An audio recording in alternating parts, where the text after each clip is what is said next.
Esse é o Deus a quem cantamos. Pode tomar o seu lugar. Deus é bom demais e nos permite, no início dessa manhã, relembrarmos o caráter, a bondade de Deus que nos anima. Pode vir aqui, meu querido. Tenho o privilégio de apresentar para vocês o Juan. O Juan é um amigo de longa data, Keila, os meninos. Tivemos o privilégio de nos conhecer logo no início dos casamentos, vieram as crianças e que bênção, que bênção. Eu quero mostrar o livro do Juan e eu tenho um propósito para mostrar esse livro. Se você não adquiriu, eu te desafio a adquirir, e tem um motivo. Quando eu ganhei esse livro dele, e eu vi as 7 decisões que podem mudar a sua vida, cada capítulo descreve uma característica que Deus tem plantado na vida do Juan. Isso daqui não é para dizer algo apenas como um amigo, ou para ficar fazendo algo de vedete, mas é porque Deus coloca pessoas à nossa volta. E Ele coloca pessoas para revelar o caráter dEle, para revelar características dEle. E tem algumas características na vida da Keila, na vida do Juan, que marcam as nossas vidas, que é o amor. Logo no início, quando nos conhecemos, queridos, como é bom ser amados por Deus através de vocês. É muito bom. Eu, a Thalita e agora os nossos filhos, como nós somos gratos. Tantos privilégios, tantas oportunidades. E hoje vocês vão poder ouvir a palavra de Deus através de alguém que busca viver aquilo que ensina. E esse é um grande privilégio. O Juan é pastor da primeira igreja batista lá em BH. Tem feito um trabalho de revitalização. Foi membro dessa igreja, nasceu nessa igreja, né? Lá, nasceu ali, foi o filho do pastor, que era médico, quem fez o parto da mãe dele.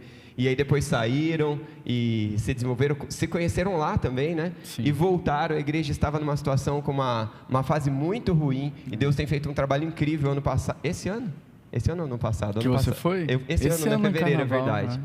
Estive com eles lá, vendo o que Deus tem feito. E louvamos a Deus pela vida de vocês, pelo ministério de vocês. Vamos orar, queridos? Amém. Pai, obrigado pela vida do Juan, pela vida da Keila, pela vida do Nono, do Natan. Obrigado pelo privilégio que nós temos de tê-los aqui. Amém. Que a graça e a misericórdia do Senhor os encontre, que a porção exata da Tua graça toque no canto e na área que os Teus servos mais precisam, Pai. Deus. E que agora não seja diferente conosco, Pai, mas que tudo aquilo que o Senhor tem os ensinado, os capacitado, que o Senhor, ó Deus, ministre a Tua verdade, a Tua palavra, também com a vida deles. Por favor, fala conosco, ensina-nos, é o que nós te pedimos, em nome de Jesus. Amém. Amém. Obrigado, viu?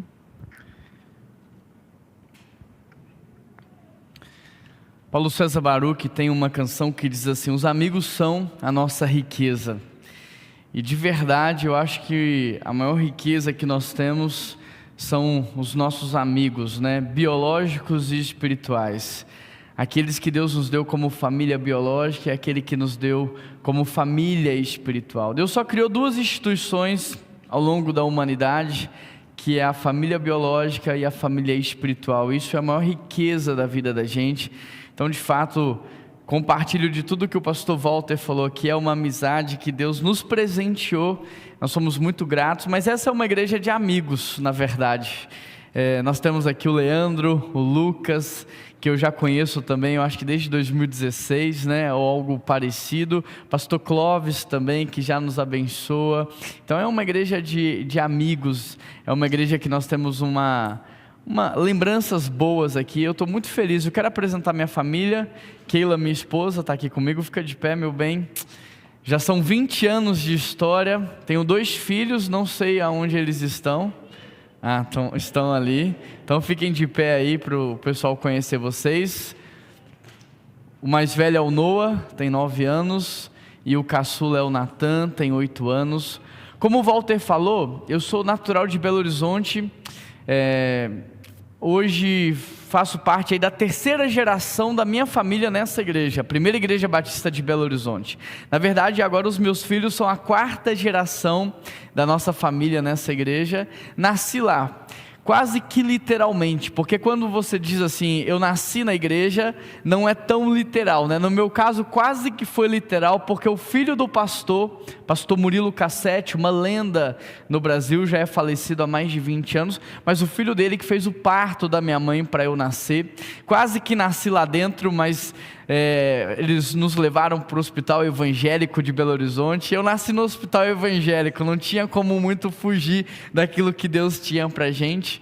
mas conheci minha esposa lá quando eu tinha 13 anos, é a primeira e única mulher da minha vida, me casei lá, fui batizado lá, e quando Deus me chama para o ministério, eu venho para São Paulo, para estudar teologia aqui em São Paulo. Conheci o pastor André Fontana, da Iba Viva, em Vinhedo, na época de seminário, e foi aquela conexão muito gostosa, sabe, foi uma amizade muito boa, e eu fico com o André aqui em São Paulo por quase 10 anos, entre seminário e ordenação, início de ministério.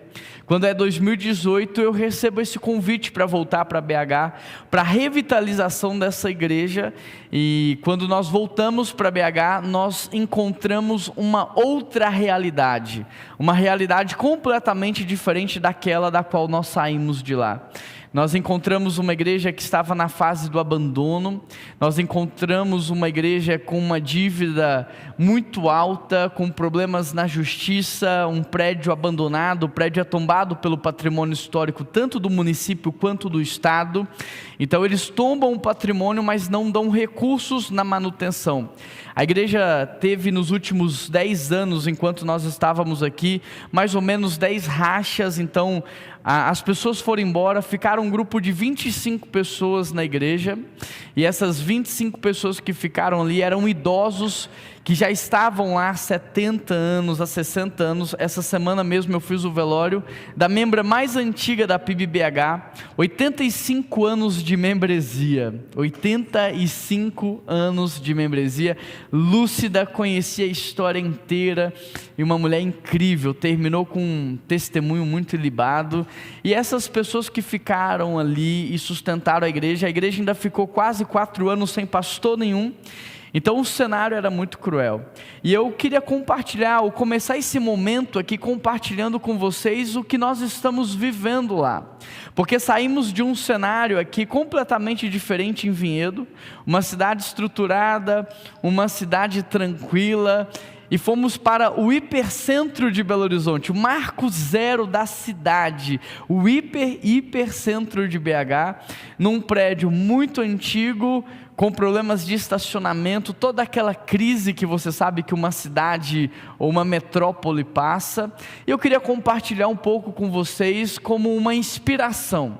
A ideia não é que você compare o que Deus está fazendo lá com o que Deus fez, deixou de fazer, ou o que você acha que Ele deveria ter feito na sua igreja, no seu ministério. A ideia é te inspirar, porque nessa minha caminhada eu descobri que para Deus não existe igreja ruim, não existe ministério ruim, não existe cidade ruim, não existe bairro ruim.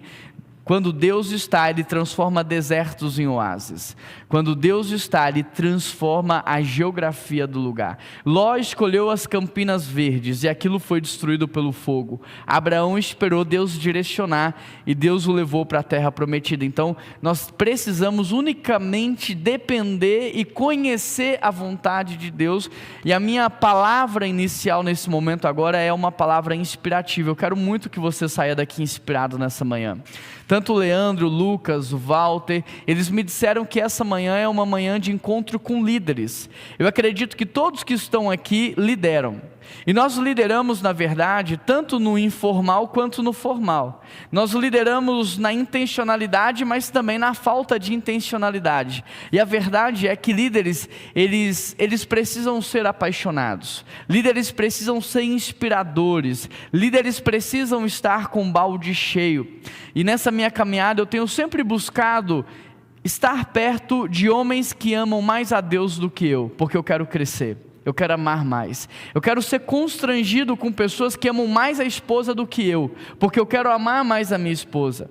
Eu quero ser constrangido a estar diante de pais melhores do que eu tenho sido para os meus filhos, porque eu quero aprender a ser um pai melhor.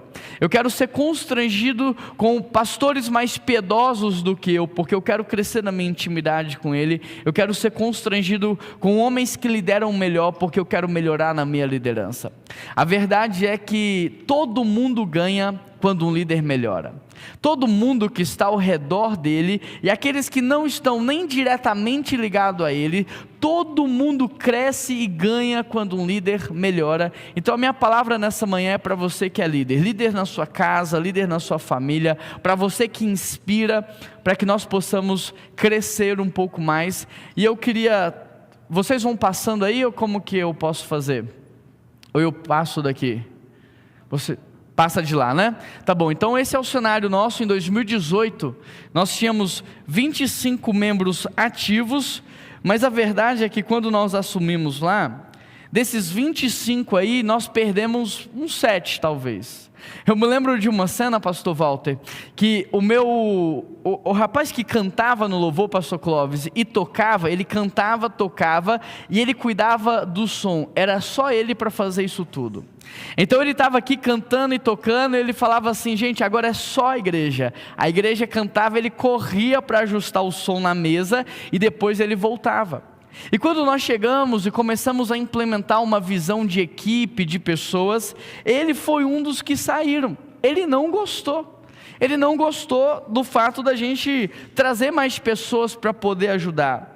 Então, na nossa realidade ali, nós percebemos que algumas pessoas não queriam que a igreja melhorasse. Algumas pessoas não queriam que a igreja avançasse. Na verdade, eles se acomodaram, se acostumaram, e do jeito que estava muito legal.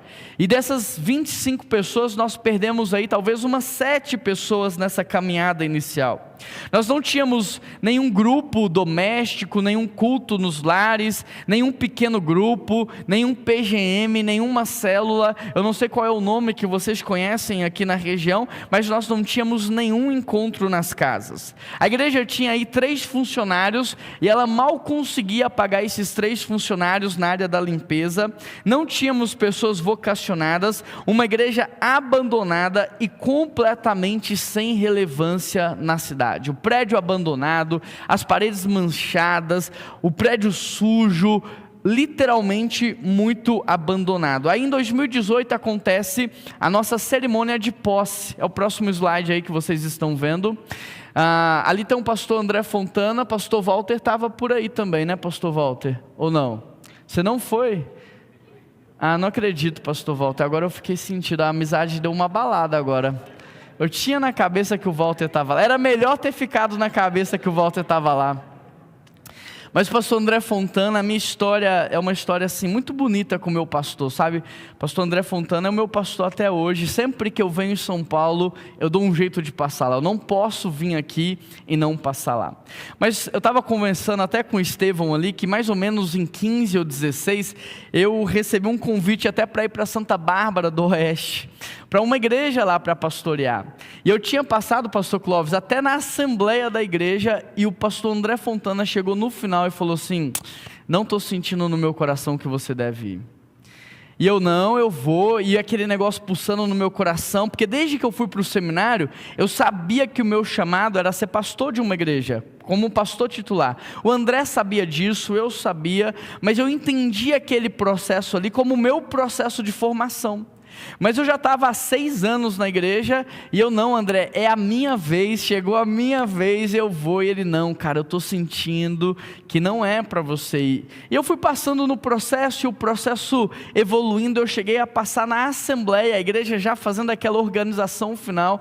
André Fontana chega para mim e fala assim: cara, se você for, nunca mais fala comigo na vida. E aí eu comecei a pensar: Deus, a minha amizade, a minha relação com Ele é muito valiosa. Eu amo muito Ele, eu não quero abalar. E eu confesso para você que foi pela amizade e pela relação pastoral, eu não fui para Santa Bárbara do Oeste. Fiquei com muita vergonha de declinar e acabei não indo para aquela igreja. Hoje eu olho para trás e eu entendo que de fato não era a vontade de Deus que eu fosse para lá. Interessante porque a igreja que me convidou, ela se chama Igreja Batista Jardim Belo Horizonte. E depois, anos mais tarde, eu vou para Belo Horizonte. Eu entendi assim, era Deus só mostrando as estrelas do céu.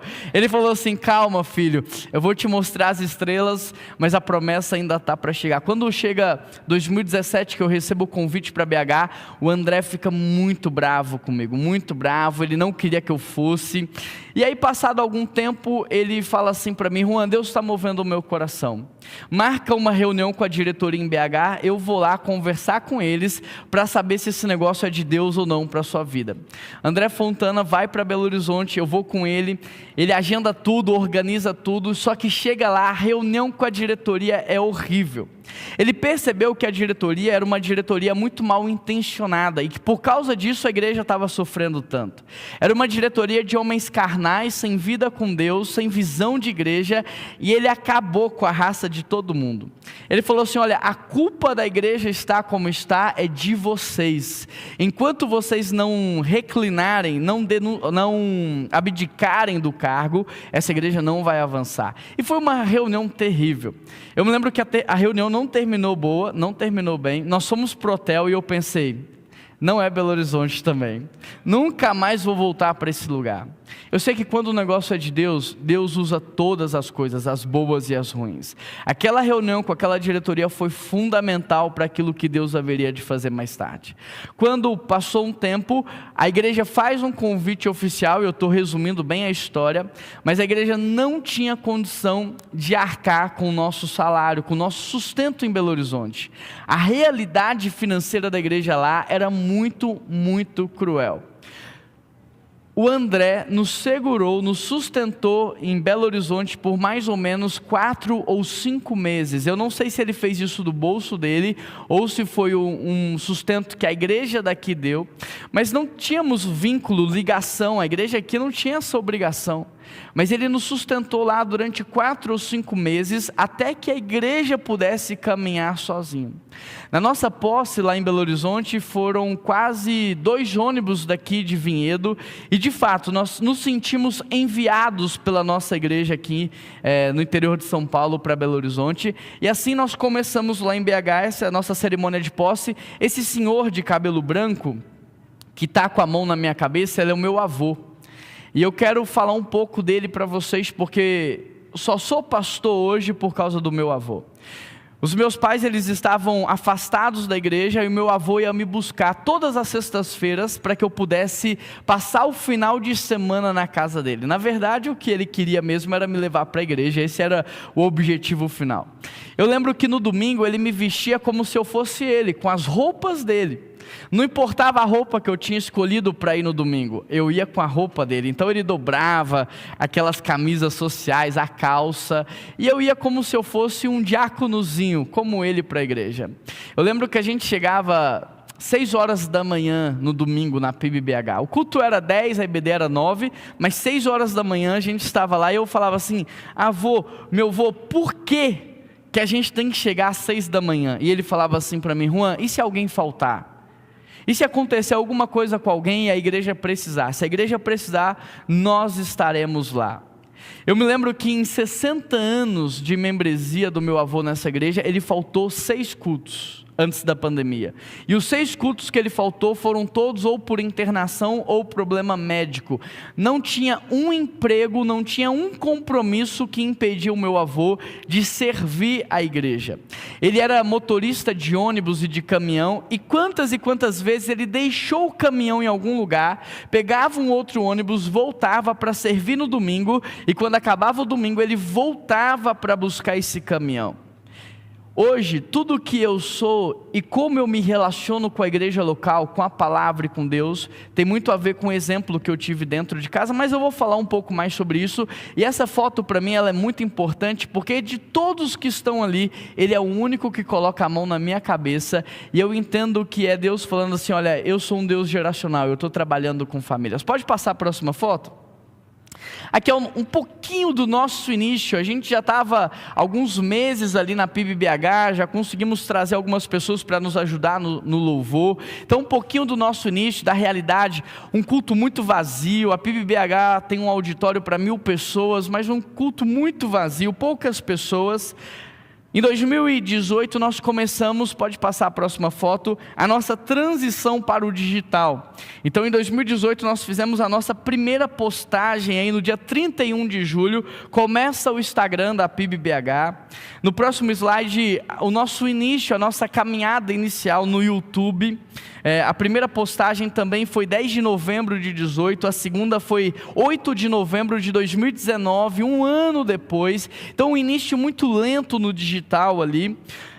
No próximo slide tem uma linha do tempo, onde a gente vai começar a perceber um pouco do que está acontecendo. Então 2018 a posse, pode passar o slide, 2018 a posse, 2019 o início da transição digital. O próximo slide mostra a nossa evolução da construção da identidade visual. Hoje o nosso logo é esse aqui no final, mas como começou até chegar aqui no final.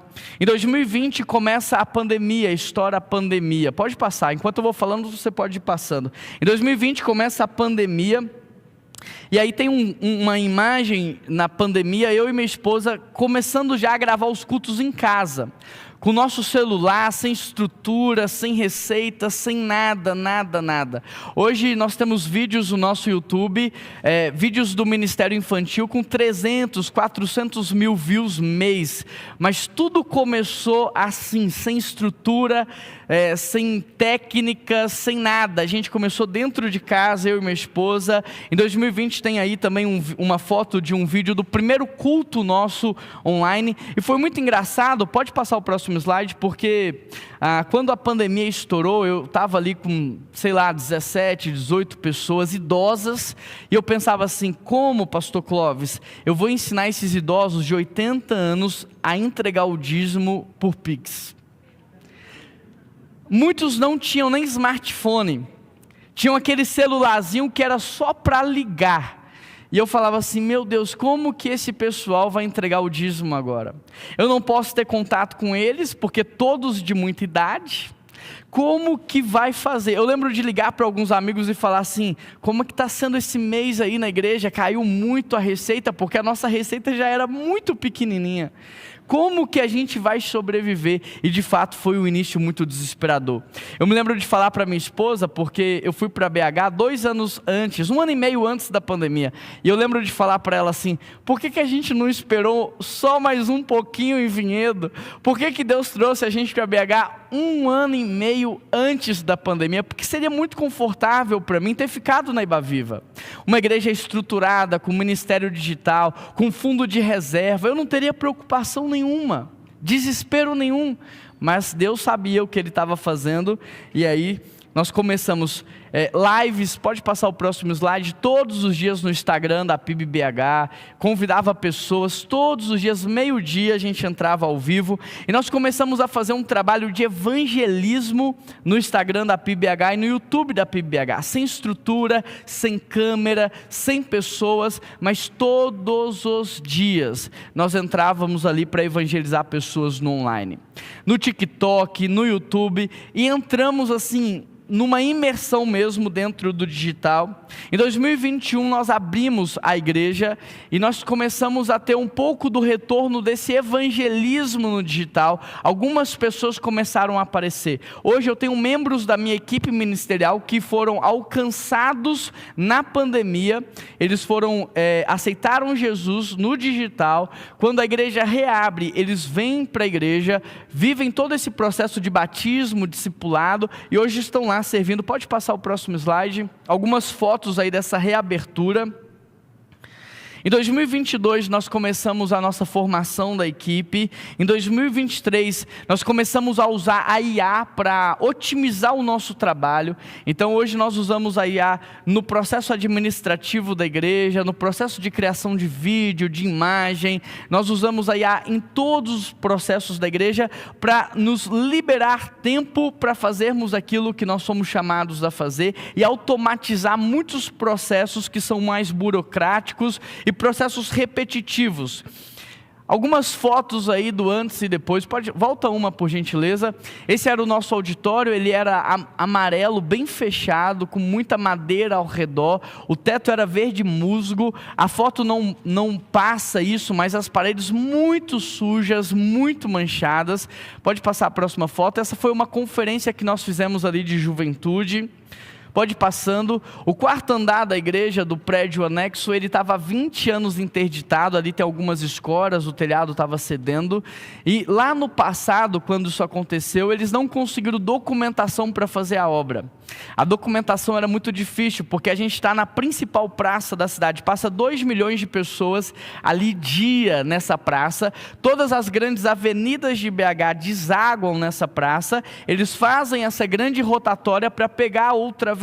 Então ela distribui as pessoas para todos os cantos da cidade. BH é uma cidade planejada. Ela foi dentro da Avenida do Contorno, toda desenhada. Então ela é a principal praça, ali a fiscalização é muito grande, muito difícil parar caminhão, muito difícil parar carreta para descer material, tirar material. Era uma obra muito desafiadora e nós começamos essa obra, conseguimos a documentação, começamos essa obra e graças a Deus, no final do ano passado nós terminamos. O orçado era 370 mil, gastamos 800 mil reais sem um dinheiro em caixa. Deus sustentou, abençoou, não tomamos uma multa, não tomamos uma suspensão, não aconteceu nada. A gente viu muito a mão de Deus nesse processo. Em 2024, então, nós temos um crescimento exponencial da igreja, e aí tem algumas fotos para mostrar o que a gente tem vivido hoje dos nossos cultos. Os nossos cultos hoje, graças a Deus, muito vibrantes. Pode ir passando. Aí você tem uma foto tanto da parte de baixo, quanto da galeria da igreja. Nós temos ali o ministério infantil, a turma do Pibinho. Nosso ministério infantil também crescente, vibrando. Pode passar a próxima, pode passar. Os nossos adolescentes, pode passar. As nossas células, grupos familiares, pode passar. Nós montamos uma ONG chamada Amor que Serve. Essa ONG, ela nasce como uma série de mensagens, ela vira uma campanha de Natal, ela virou uma campanha de Natal aqui na Ibaviva, e nós levamos essa campanha de Natal para BH, e essa campanha de Natal então se torna no nosso projeto social. Qual que é a visão desse projeto social?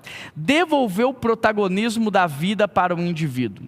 A ideia não é mantê-lo dentro de um assistencialismo. BH, graças a Deus, tem muitas e muitas ONGs, muitos projetos sociais. Então a ideia era devolver o protagonismo da vida, era ajudar a pessoa a caminhar sozinha, ajudar a pessoa a se autossustentar.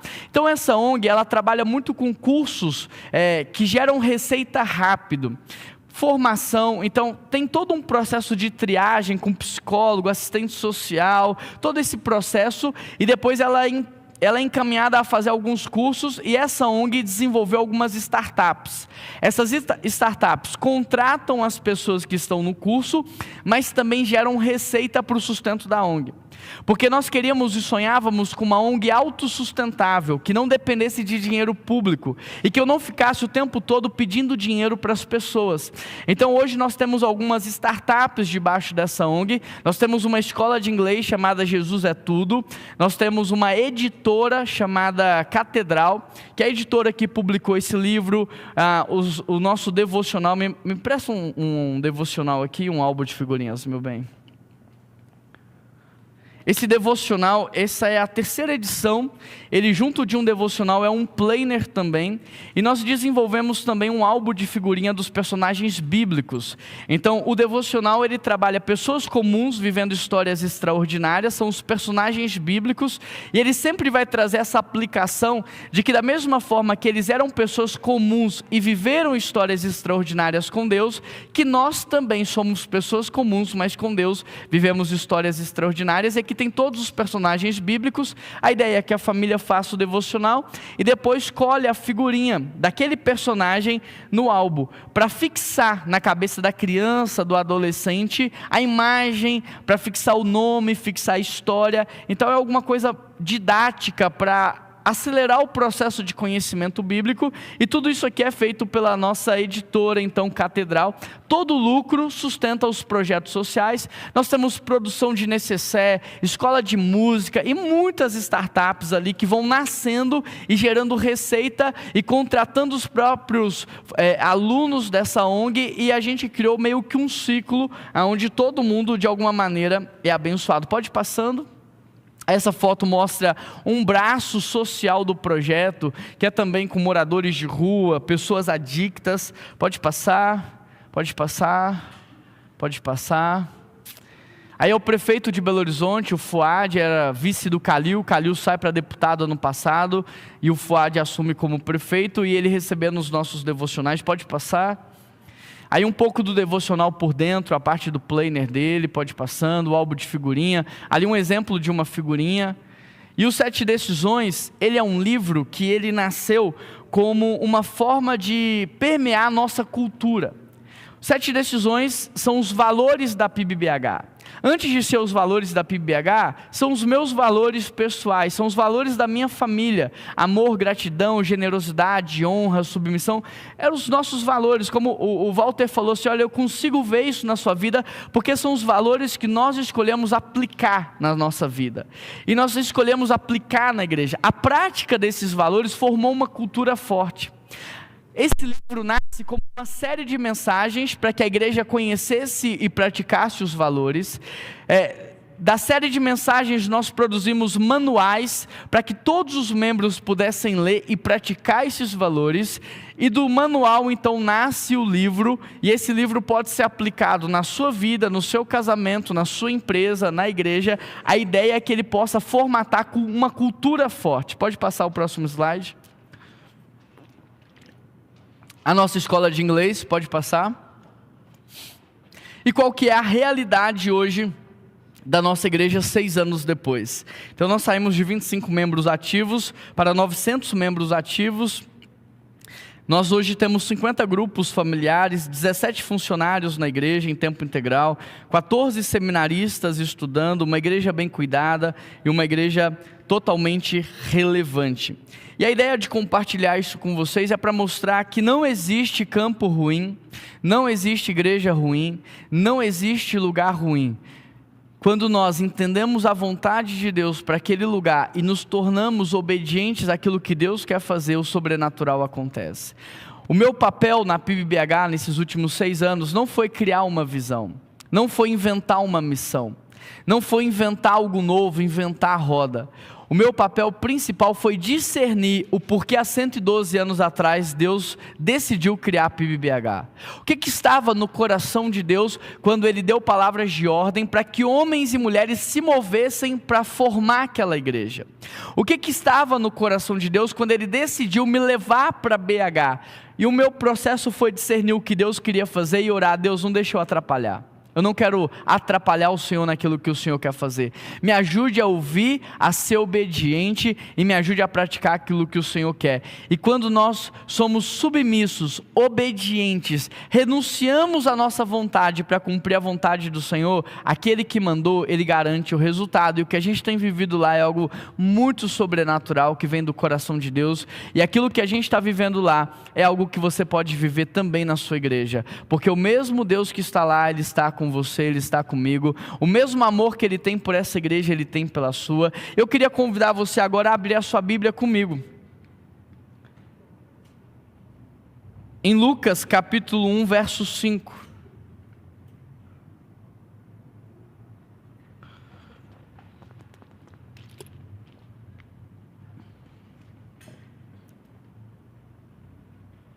Lucas capítulo 1, verso 5.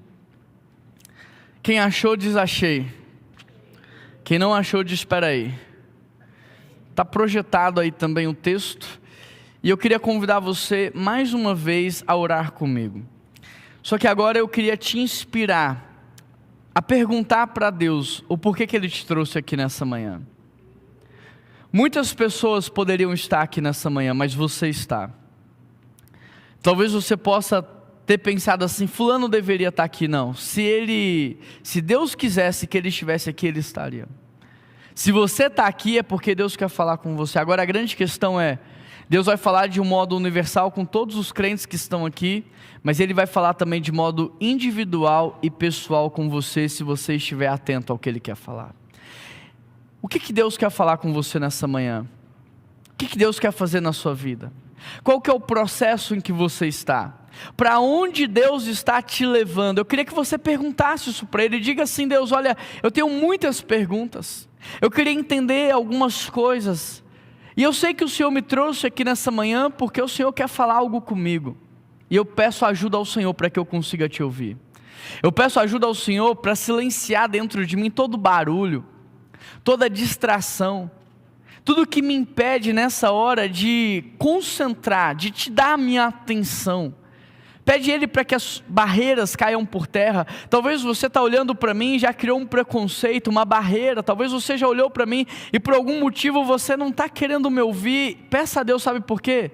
Porque a palavra dele é viva e eficaz. Ele usou uma mula, Ele pode usar qualquer um que Ele quiser. Não é porque eu tenho pouca idade, não é porque eu estou vestido com essa roupa que Deus não vai falar com você. Deus pode falar com você. Então feche os seus olhos e peça a Ele: Deus, fala comigo. Eu preciso muito ouvir o Senhor.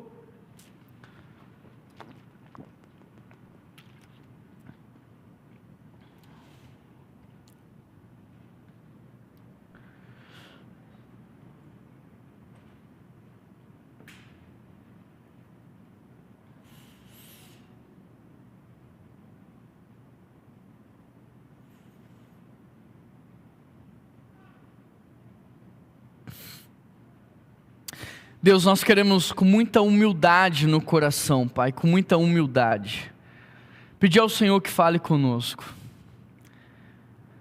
O Senhor é o único Deus nesse mundo inteiro, é o verdadeiro Deus, é o Senhor dos senhores, não há ninguém com uma autoridade maior do que a sua. O Senhor é o Rei dos reis, é o médico dos médicos, é o Pai eterno, Deus de amor. E o Senhor decidiu nos adotar como filhos. O Senhor se decidiu nos chamar pelo teu povo, Pai. E nós pedimos ao Senhor com muita humildade no coração, que fale conosco nessa manhã. Quebra, Senhor, nosso coração na tua presença. Tira dele todo o orgulho, toda a vaidade. Tira, Senhor, do nosso coração toda a prepotência. Tira do nosso coração, Deus, ó Pai, por favor, tudo que possa atrapalhar o nosso relacionamento contigo. Nos ensina a ouvir a tua voz. Nos ensina a reconhecer a tua presença. Nos ensina, Pai, por favor, eu peço a ti. A tua palavra, ela é viva e eficaz, ela é mais penetrante do que uma espada de 2 gumes, capaz de separar juntas e medula, espírito e alma. Ela identifica, Deus, a separação, ela identifica onde eles estão ligados e ela pode separar, de tão eficaz que a tua palavra é. Ela dá testemunho de si mesmo, dizendo que ela não volta vazia, que ela cumpre o propósito pelo qual ela foi enviada. Ela dá testemunho de si mesmo, dizendo que ela é lâmpada para os nossos pés. Ela dá testemunho de si mesmo, dizendo que ela é apta para o ensino e para a correção, que ela é divinamente inspirada pelo Senhor, e que essa palavra, Pai, poderosa para transformar, viva e eficaz, que essa palavra seja ministrada aos nossos corações, e que essa palavra possa mudar as nossas vidas na tua presença, que nós possamos sair daqui diferentes, transformados, ó Pai, mais inspirados, amando mais ao Senhor, mais a tua palavra, mais a igreja, mais o ministério. Fala conosco nessa manhã, e em nome de Jesus que eu oro e te agradeço, amém. Eu queria pedir que aumentasse um pouquinho o meu retorno. O texto diz assim: no tempo de Herodes, rei da Judéia, havia um sumo sacerdote chamado Zacarias, que pertencia ao grupo sacerdotal de Abias. Isabel, sua mulher, também era descendente de Arão. Ambos eram justos aos olhos de Deus, obedecendo de modo irrepreensível a todos os mandamentos e preceitos do Senhor. Lucas 1, versos 5 e 6. Hoje eu quero olhar para João Batista, e você conhece talvez a história de João Batista melhor do que eu. Talvez você conheça mais sobre a família de João Batista do que eu, e eu quero olhar para essa história, eu quero trazer princípios práticos para o meu ministério e o seu ministério. Sabe, toda a Bíblia é inspirada por Deus e ela nos ajuda tanto nos erros que homens cometeram, quanto nos seus acertos. Nós devemos ler a Bíblia como alguém que olha para o espelho. Tiago diz, olha, você deve ler a Bíblia como se você estivesse olhando no espelho. E tem uma coisa que todos nós fazemos quando olhamos no espelho. O que é? O que toda vez que você olha no espelho você faz? Você já observou? O que você faz? Tenta pensar, lembra um pouquinho aí. Arruma o cabelo? Mas tem gente que não tem cabelo. Mas vamos pegar o princípio do arrumar, do ajeitar. Todo mundo que olha no espelho se arruma e se ajeita. É verdade ou não é? Você pode ter saído de casa, você olhou no espelho, você dá uma ajeitada na roupa, arruma aqui um pouquinho a sobrancelha, o cabelo. Só alguém muito bonito, né, pastor? Todas as vezes que nós lemos a Bíblia, nós devemos arrumar a nossa vida. Se você para ler a Bíblia e se você não arrumou a sua vida, você está tendo uma vida devocional, mas não está tendo uma vida de devoção. Você está estudando a Bíblia, mas a Bíblia não está estudando você. Então a palavra do Senhor é viva e eficaz, e toda ela nos ensina nos erros que homens cometeram e também nos acertos. Então eu quero olhar para a vida de João Batista e eu quero aprender princípios práticos para nortear a nossa vida. E o primeiro princípio que eu gostaria de trazer é o princípio que aquilo que Deus vai fazer através de você não é algo inédito, mas faz parte de um plano maior. Aquilo que Deus quer fazer através da sua vida não é algo novo, não é algo inédito, mas faz parte de um plano maior. Olha o que o texto diz: havia um sacerdote chamado Zacarias, que pertencia ao grupo sacerdotal de Abias. Há muitos pastores que estão dizendo assim: Deus, faz algo novo na minha vida, faz algo novo no meu ministério, faz algo novo aqui onde eu estou. Só que quando eu olho para a palavra do Senhor, eu percebo que Deus está trabalhando num projeto atemporal, num projeto eterno, que se chama a redenção da humanidade. Deus não tem compromisso com um projeto novo que você pensou, que você inventou. Deus não tem projeto novo, algo que não seja coerente com o que Ele está fazendo desde toda a eternidade. O projeto dele é o projeto da redenção. Deus só criou duas instituições no mundo inteiro, em toda a história da humanidade. Deus criou a família biológica e Deus criou a família espiritual. E o que é a igreja? A igreja é a interseção entre a família biológica e a família espiritual. É na igreja que nós aprendemos a viver com os valores e princípios da família espiritual. É na igreja que nós aprendemos a praticar os valores e princípios da família espiritual. É na igreja que nós aprendemos a viver como viveremos para toda a eternidade, como nós viveremos lá no céu com a nossa família espiritual. Então Deus tem compromisso com este projeto aqui, e não com os projetos que surgem do meu coração, que nascem do meu coração, não com os projetos que nascem na minha cabeça. Então eu, como homem de Deus, o meu principal fator motivacional é abrir mão das coisas que estão no meu coração para receber aquilo que Deus tem para a minha vida. Esse é o projeto que Deus está fazendo. E quando eu ouço o projeto que Deus tem, quando eu entendo o projeto que Deus tem, e quando eu começo a obedecer o projeto que Deus tem, não tem como dar errado. É como se eu falasse assim: olha, meu filho Noah, meu filho Natan, eu quero que vocês façam isso para mim, eu quero que vocês vão até determinado lugar, e que vocês comprem isso que o papai está pedindo, o dinheiro está aqui, vocês vão encontrar essa pessoa, vocês vão procurar essa pessoa quando vocês chegarem lá, está tudo certo, essa pessoa vai levar, essa pessoa vai buscar, é só vocês fazerem isso. Se eles seguirem, não tem como dar errado. O problema é que muitas vezes nós recebemos do Senhor uma instrução, nós recebemos do Senhor um direcionamento, mas nós somos rebeldes e desobedientes, e nós queremos que o Senhor tenha compromisso com aquilo que nós queremos que Ele faça. Nós queremos que o Senhor tenha compromisso com aquilo que nós achamos ser o melhor e não com aquilo que Ele quer fazer.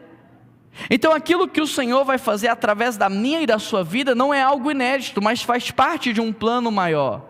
Deus sabe o que Ele está fazendo. Deus sabe o que Ele está fazendo a partir da minha vida e da sua vida. Deus sabe o porquê Ele me chamou, Ele te chamou, o porquê que Ele nos colocou aqui onde nós estamos. Deus sabe o que Ele está fazendo. Agora, todos nós temos um ministério só. Sabe qual é? 2 Coríntios 5,18. Tudo isso provém de Deus, que nos reconciliou consigo por meio de Cristo e nos deu um só ministério, o ministério da reconciliação. Não importa onde você trabalha, não importa o seu cargo, não importa o seu título, eu e você temos o mesmo ministério, é o ministério da reconciliação. Por quê? Porque o projeto de Deus, ele é um projeto de redenção da humanidade. É isso que Deus está fazendo. E é com esse projeto que eu tenho que ter compromisso, o projeto da redenção da humanidade. É para isso que a minha igreja existe, é para isso que eu sirvo ao Senhor, é para isso que eu estou envolvido no ministério. A segunda coisa que eu aprendo aqui nesse texto é que a sua limitação não vai impedir Deus de fazer aquilo que Ele quer fazer. Lucas 1 verso 7 diz assim: mas eles não tinham filhos porque Isabel era estéril, ambos tinham a idade avançada. O texto diz primeiro que havia uma dificuldade nessa família, a idade era muito avançada. E a segunda coisa que o texto diz é que Isabel era estéril. Havia uma limitação muito grande para que a vontade de Deus fosse cumprida através dessa família. Só que nenhum decreto humano vai sobressair um decreto divino. Nenhuma dificuldade humana coloca Deus desprevenido. Nenhuma dificuldade humana pega Deus de surpresa. Não foi essa dificuldade que poderia impedir Deus de fazer aquilo que Ele queria fazer. Eu imagino até a cena, e aqui uma licença poética, Deus olhando para esse casal, chamando esse casal, e esse casal falando para Deus: oh Deus, eu até queria fazer parte do que o Senhor quer, mas eu não sei se o Senhor percebeu, nós temos já a idade avançada. Eu não sei se o Senhor percebeu, mas a minha mulher é estéril, então eu estou entendendo aqui que não tem como eu fazer parte daquilo que o Senhor está fazendo, porque eu estou cheio de limitações. Querido, quando Deus chama esse casal, Deus já sabia a idade que eles tinham. Quando Deus chamou esse casal, Deus já sabia que Isabel era estéril. Ou seja, a minha e a sua limitação não pega Deus de surpresa. A sua e a minha limitação não é algo que vão impedir Deus de fazer aquilo que Ele quer. Olha Deus, eu quero muito fazer parte do que o Senhor está fazendo, mas eu tenho pouco tempo disponível na agenda. Olha Deus, eu quero fazer muito parte do que o Senhor está fazendo, mas eu não sei falar. Eu tenho dificuldade em liderar pessoas, eu tenho dificuldade em trabalhar com grupos. Olha Deus, eu até gostaria de fazer parte do que o Senhor está fazendo, mas eu não sei fazer isso que o Senhor está me pedindo, então eu vou ficar de fora. A sua limitação não pegou Deus de surpresa, Ele chamou você, mesmo com a sua limitação, para que o poder dEle se aperfeiçoasse na sua vida e o nome dEle fosse glorificado. Porque se fosse por causa da sua capacidade, se fosse por causa das suas potencialidades, você seria glorificado, e não é isso que Deus quer. Sabe, as nossas vidas ou os nossos ministérios, eles deveriam ser vividos de tal maneira que as pessoas, elas deveriam olhar para nós e elas deveriam falar assim: como é que pode? Como que isso acontece? Só pode ser Deus. Sabe, eu amo quando as pessoas hoje chegam na PIB-BH. Eu assumi a PIB-BH com 27 anos de idade, hoje eu tenho 34. A minha equipe ministerial toda muito jovem, a minha diretoria é uma diretoria de anciãos, sabe, o meu conselho é um conselho de pessoas mais velhas, mas a minha diretoria a minha equipe ministerial muito jovem, e as pessoas chegam lá e vem aquela equipe muito novinha, e elas falam assim: como é que isso é possível? E eu amo quando isso acontece, porque nós podemos dizer: é Deus que faz. Agora seria muito ruim as pessoas chegarem lá e elas dissessem assim: isso tem a ver com a sua capacidade, Leandro. Isso tem a ver com a sua capacidade, Keila. Seria muito ruim se as pessoas conseguissem correlacionar o que está acontecendo às nossas potencialidades. Então sim, Deus chama as pessoas limitadas, Deus chama os loucos, Deus chama os que nada são, mas para que o poder dele se aperfeiçoe e o nome dele seja glorificado. Deus chamou Noé para construir, mesmo Noé não sendo um construtor. Deus chamou José para governar o Egito, mesmo José não sendo um governador. Deus chama, Ele capacita e no final das contas é o nome dEle que é glorificado. A sua limitação não pegou Deus desprevenido e não vai impedir Ele de fazer o que Ele quer. Algum tempo atrás eu ouvi um podcast e nesse podcast havia uma troca de experiência e uma pessoa estava falando assim: olha, em determinado ano, Deus moveu muito o meu coração para começar uma banda, um ministério de adoração.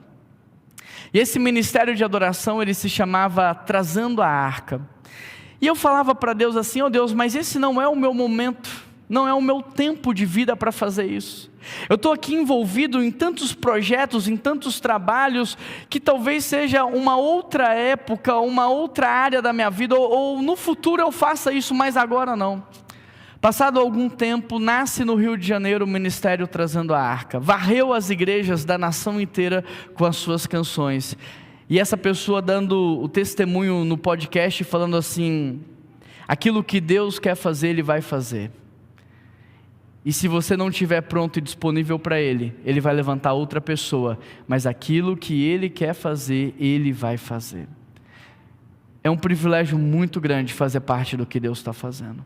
E é tão triste quando nós deixamos que as nossas limitações atrapalhem. É muito triste quando você fala assim: olha, agora eu não tenho tempo, agora eu não tenho como, eu vou deixar para fazer isso depois. Vindo para cá, ouvindo um outro podcast, e essa pessoa estava falando, acontece algo muito insano na vida das pessoas, porque elas dizem assim: agora eu vou estudar, agora eu vou trabalhar, agora eu vou ganhar dinheiro, e quando eu me aposentar, eu vou servir ao Senhor. Só que quando chega o período da aposentadoria, que ela disse que ela serviria ao Senhor, ela já não tem mais saúde, ela já não tem mais cognitivo, ela já não tem mais capacidade técnica, e aí ela fica completamente isolada, afastada e com um profundo senso de arrependimento, porque ela olha para trás e ela, olhando para a vida dela, começa a concluir: eu desperdicei os meus melhores anos, eu desperdicei o melhor tempo da minha vida, conquistando tesouros nesse mundo, e tudo vai ficar para trás, e agora talvez eu já não posso fazer por Deus aquilo que eu gostaria. Essa senhora de 91 anos, que faleceu essa semana com 85 anos de membresia na PIB-BH, ela foi uma serva maravilhosa.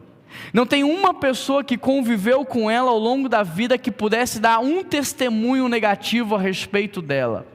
Mas há um ano atrás nós gravamos um vídeo, eu até postei no Instagram da igreja esse vídeo, e ela falando assim: eu queria dar um conselho para vocês que são mais jovens, sirvam ao Senhor, porque hoje eu gostaria de estar servindo e eu não consigo mais, e essa foi a melhor coisa que eu fiz na minha vida, foi servir ao Senhor. Então você que tem saúde, você que tem tempo, você que tem condições, sirva, porque eu gostaria de ter servido mais. E quando eu olho aquela mulher falando, eu fico constrangido, porque até hoje talvez eu não consegui servir a metade do que ela serviu, e ela me estimulando a servir mais ao Senhor. Sabe, quando eu olho para o meu avô, querido, eu fico constrangido, porque aquela geração foi uma geração de servos fiéis e tementes ao Senhor.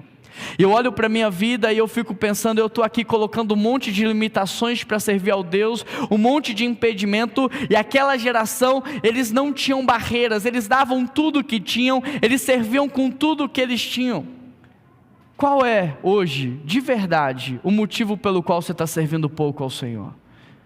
Você precisa avaliar se realmente vale a pena. Você precisa avaliar se realmente você está fazendo a troca certa, porque o período de vida nosso aqui na terra, por mais que pareça longo, 80 anos é isso daqui perto de toda a eternidade. E você está gastando tudo que você tem por causa disso daqui, e você está desperdiçando a sua eternidade. Nós deveríamos agora estar investindo para ter tesouros na eternidade, que é onde nós passaremos a vida inteira e não nesse tempo da terra. Então será que a sua limitação de fato é um impeditivo para fazer aquilo que Deus quer? De fato que a sua limitação hoje, ela vai impedir Deus de fazer aquilo que Ele quer? Terceiro aprendizado, quando eu olho para esse texto: você não é uma vítima das circunstâncias. Olha o que o texto diz no capítulo 1, verso 12. Quando Zacarias o viu, perturbou-se e foi dominado pelo medo. Mas o anjo lhe disse: não tenha medo, Zacarias, a sua oração foi ouvida. Isabel, sua mulher, lhe dará um filho e você lhe dará o nome de João. Quando Zacarias ouviu, perturbou-se e foi dominado pelo medo. Mas o anjo lhe diz: não tenha medo, a sua oração, ela foi ouvida. O que aprendemos aqui é que independente da situação em que você está, você não é uma vítima dela. Você pode mudar a situação em que você está através da oração.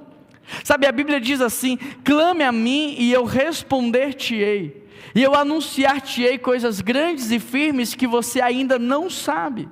O que esse texto está dizendo é que o nosso Deus, Ele responde a nossa oração, mas Ele também nos anuncia aquilo que Ele tem preparado para nós, de modo que o que muda as nossas vidas não é o que nós falamos para Deus, mas é o que Deus fala conosco.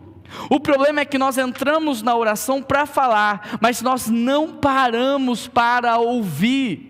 E o que vai mudar a sua vida não é o que você pensa, não é o que você acha, não é o que você gosta. O que vai mudar a sua vida é quando você ouvir de Deus a identidade que Ele te deu, o propósito que Ele te deu, a direção que Ele tem para você e o que Ele quer que você faça. Por isso o texto diz assim: clame a mim e responder-te-ei, e eu te anunciar-te-ei o que eu tenho preparado para vocês. Olha o que a Bíblia diz: bata a porta e ela será aberta. Peçam em meu nome e vocês receberão. Olha o que a Bíblia está dizendo: a nossa luta não é contra carne nem sangue, mas contra as potestades do ar. Eu e você não somos vítimas. Pelo contrário, cada pedido de oração que nós fazemos é uma porta que se abre para Deus entrar nas nossas vidas e fazer infinitamente mais do que pedimos, sonhamos e imaginamos. Quando eu olho para as Escrituras, eu percebo que Abraão pediu para Deus um filho. Deus deu para ele uma multidão. Deus fez dele pai de uma nação.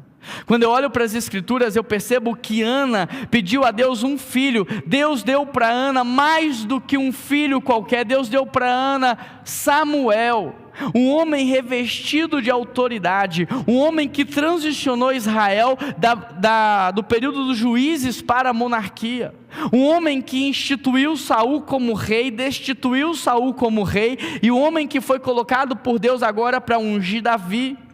Zacarias também pediu para Deus um filho, e Deus está dando para ele o privilégio de ser pai de João Batista.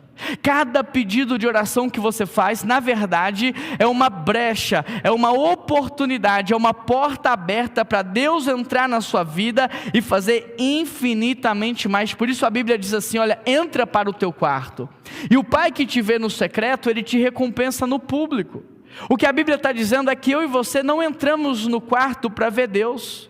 Nós entramos no quarto para que Deus veja a nossa dependência, para que Deus veja a nossa confiança, para que Deus veja a nossa busca por Ele. E o Deus que nos vê no secreto, Ele nos recompensa no público.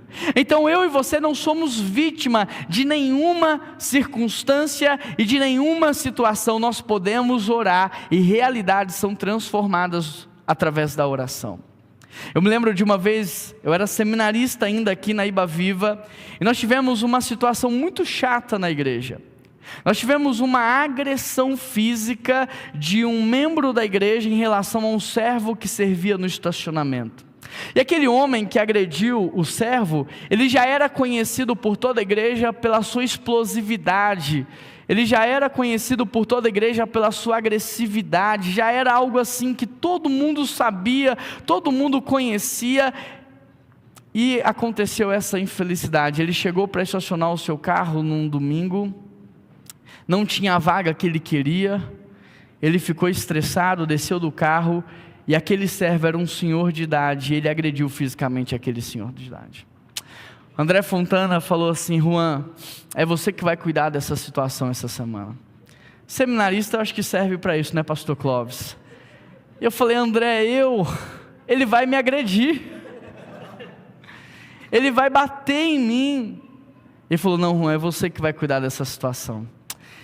E aí eu comecei a orar aquela semana toda, e comecei a jejuar por aquela conversa, e me vinha muito esse texto: olha, a minha luta não é contra carne e sangue, mas contra as potestades do ar. E esse texto vinha na minha cabeça, e eu comecei a pensar: cara, não é ele o meu inimigo, a minha luta não é contra ele, a minha luta é espiritual. E eu comecei a orar, a guerrear, a batalhar em oração por aquele homem. Quando ele chegou na minha sala, quando ele chegou no escritório da Ibaviva, ele passa direto pela secretária. Ela tenta pedir ele para esperar: não, eu vou anunciar que você chegou.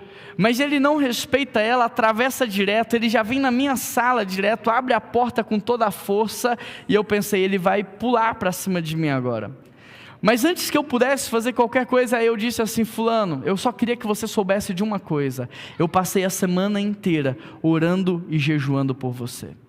Na hora aquele homem começou a chorar, e aquele homem começou a chorar copiosamente, e ele chorava, e chorava, e chorava, e chorava, e chorava. Eu coloquei aquele homem sentado numa cadeira, eu peguei água para aquele homem, e ele chorava, chorava, chorava, chorava, chorava, e ele não falava mais nada, ele só chorava. E aí eu comecei a conversar com ele depois de tudo isso, perguntando por que ele estava chorando, e ele começou a me contar a sua história. Ele tinha sido abusado X vezes pelo seu padrasto. A sua mãe havia sido agredida, ela envolve no novo relacionamento, e esse novo relacionamento ele também é abusado inúmeras vezes. E ele via a sua mãe sendo agredida, ele era agredido, e ele foi desenvolvendo uma espécie de uma agressividade numa forma de sobrevivência, numa forma de resistir aos dias maus da vida, e aquilo era uma ferramenta que ele usou na sua infância, que foi perpetuando por toda a sua vida, e hoje na fase adulta ele já não precisava dela, mas não sabia mais viver sem ela. E ele foi me contando essa história toda, e no final eu só orei por ele, pedindo: Deus, essa pessoa cresceu, ela não é mais aquele menino, ele não é mais tão vulnerável quanto era antes, já é um adulto, ele não conhecia o Senhor, ele não tinha o Senhor naquela época. Eu fiz uma oração por ele, e aquele homem naquele dia, de verdade, entrega a vida para Jesus Cristo, e a partir daquele dia, ele se torna um dos melhores servos e voluntários que a nossa igreja já teve. Mas talvez isso não tivesse acontecido se eu fosse partir para a luta com ele. Talvez isso nunca teria acontecido se eu fosse debater com ele, discutir com ele. Mas eu entendi que aquela guerra não era uma guerra humana, era uma guerra espiritual. E guerras espirituais nós vencemos de maneira espiritual. Sabe, tem conversas que eu vou ter com a minha esposa que antes de conversar eu preciso orar. Tem conversas que eu vou ter com a minha equipe ministerial que antes de conversar eu preciso orar. Deus, está todo mundo com o coração fechado para esse assunto. As pessoas talvez não conseguem enxergar o amanhã, e elas estão preocupadas com agora, mas eu peço ao Senhor que me ajude, e que o Senhor possa fazer no coração de todo mundo aquilo que o Senhor quer. E aquela reunião que eu pensava que ia durar 3, 4 horas, que seria dificílima, às vezes é unânime, em 10, 15 minutos a gente resolve um problema, porque as batalhas são vencidas no mundo espiritual. Você não é uma vítima da situação que você está. Pode ser uma crise financeira, pode ser uma enfermidade, pode ser uma crise conjugal. Você não é vítima. Você não é uma vítima da educação que você recebeu dos seus pais.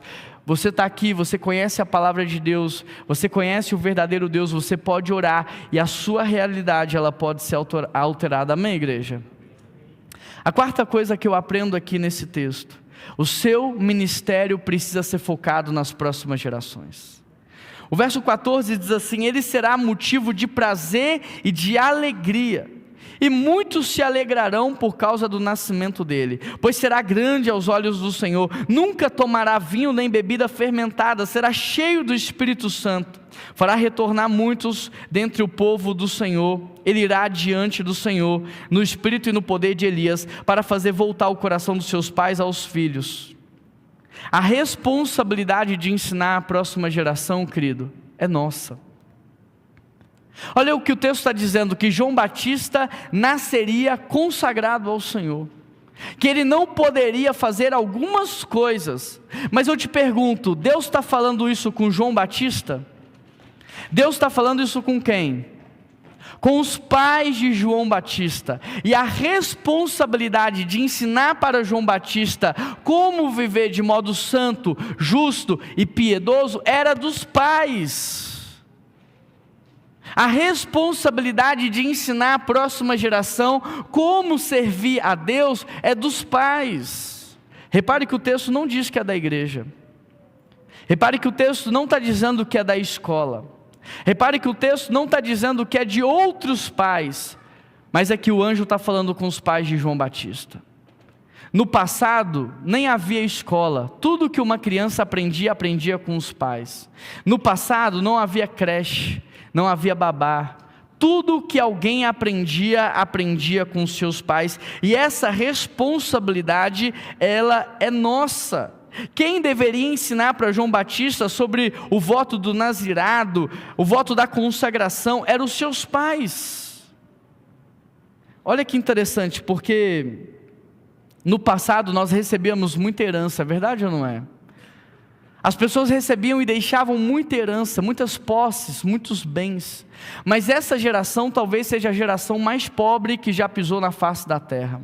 Essa talvez é a geração, ou a primeira geração, ou a segunda talvez no máximo, que não tem nada para deixar para os seus filhos, a não ser dívidas e problemas do passado. Por que isso está acontecendo? Por que embora a gente tenha tanto acesso, por que embora a gente tenha tanta informação, há tanta pobreza no nosso meio? Já parou para pensar nisso? Eu sou bisneto do fundador do Cruzeiro. Meu tataravô fundou o Cruzeiro na Itália. Naquela época, depois de algum tempo ele traz isso para o Brasil. E o interessante é o seguinte, é que toda a família estava envolvido no projeto Cruzeiro. Todos os filhos, netos, cônjuges trabalhavam no projeto Cruzeiro. No passado, quando uma pessoa tinha uma fazenda, todo mundo trabalhava na fazenda. A criança tinha 3 anos de idade, ela já estava lá no galinheiro pegando ovos. Se uma pessoa tinha padaria, toda a padaria era da família, e a família inteira trabalhava na padaria. E isso fazia com que as empresas crescessem. Isso fazia com que os projetos crescessem. Por quê? Porque a unidade familiar, ela é poderosa. Só que hoje, qual é o cenário das famílias? O marido trabalha numa área, a esposa trabalha em outra. Cada filho vai para uma direção oposta. Sabe o que aconteceu? O inimigo conseguiu o que ele queria, enfraqueceu a família. Ele desuniu a família, ele separou a família, e a unidade é tão poderosa que quando homem e mulher viveram a unidade no jardim do Éden, Satanás entrou para separar, mas quando o homem se uniu para o mal em Babel, foi Deus que entrou para separar, porque a unidade, ela é poderosa tanto para o bem quanto para o mal. Só que eu e você, às vezes entendemos esse princípio bíblico, só que não praticamos. Agora, Deus não trabalha com indivíduos, Deus trabalha com famílias. O Deus de Abraão, o Deus de Isaac, o Deus de Jacó, é um Deus geracional, é um Deus de família, é um Deus que trabalha com famílias. E nós precisamos entender essa verdade. Só é possível investir na próxima geração quando você entende que Deus é um Deus geracional. Se aquilo que você está fazendo vai morrer em você, você não está fazendo algo que Deus pediu. Porque o que Deus quer que você faça é algo que vai perpetuar pelas próximas gerações. E nós precisamos viver focado nas próximas gerações. Sabe, a geração anterior é uma geração que abriu o hospital evangélico, É uma geração que montou faculdade. Olha a fé dos nossos, olha a fé dos nossos, olha a fé dos nossos, olha a fé dos nossos, olha a fé dos nossos irmãos, a fé dos nossos irmãos, fé dos nossos irmãos, fé dos nossos irmãos, fé dos nossos irmãos, fé dos nossos irmãos, dos nossos irmãos, dos nossos irmãos, nossos irmãos, nossos irmãos, nossos irmãos, nossos irmãos, nossos irmãos, olha irmãos, olha irmãos, olha irmãos, olha os, olha os, olha os, olha os, olha os, olha ousa, olha ousa, olha a ousadia dos nossos irmãos, olha o nível de entrega dos nossos irmãos, porque agora, alguns anos atrás, nós fomos colocar um painel de LED, precisou furar a laje, ali que nós descobrimos que a laje da igreja tem uma espessura de mais de 40 centímetros, nós temos dificuldade com o Wi-Fi da igreja, porque as paredes são grossas, e sabe por quê? Porque foi uma igreja construída em períodos de guerra, foi uma igreja construída para não cair, não se economizaram na fabricação, no processo da igreja. Agora, quanto você acha que isso custou? Porque eu vou fazer uma pintura num quarto lá de casa, e eu gasto uma nota, e dá uma dor de cabeça. Quanto que você acha que isso custou? Num período que a maioria dos materiais vinham da Europa, de navio. Quanto que você acha que essa brincadeira custou? A nossa igreja é a fundadora do Colégio Batista Mineiro, que hoje é detentora de 23 unidades no Brasil todo. Inclusive, nós temos um aqui em Vila Mariana, em São Paulo.